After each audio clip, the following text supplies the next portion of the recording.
naman jowa, girlfriend na lang. Parang, grabe naman. Hindi naman jowa tawag sa akin, eh. Girlfriend na lang, ha? Natanggapin ko yan kahit 10 kayo dyan sa comment section. Ilalike ko pa yan.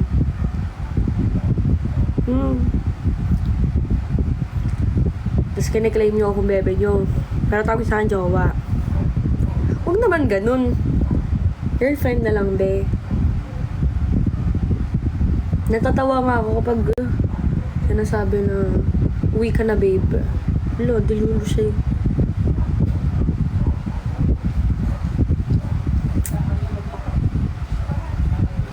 Jeff, stay ba ngayon?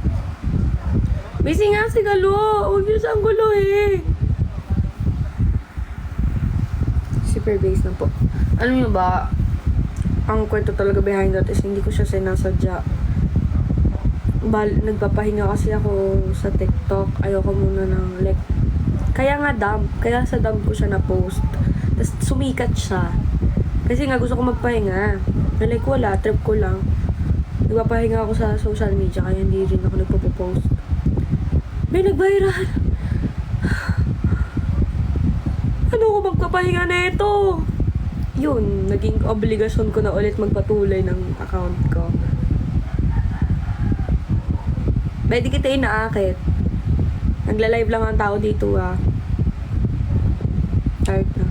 Sobra, be. Sobra. Hindi kasi, yun yung iintindihan yung nararamdaman ko.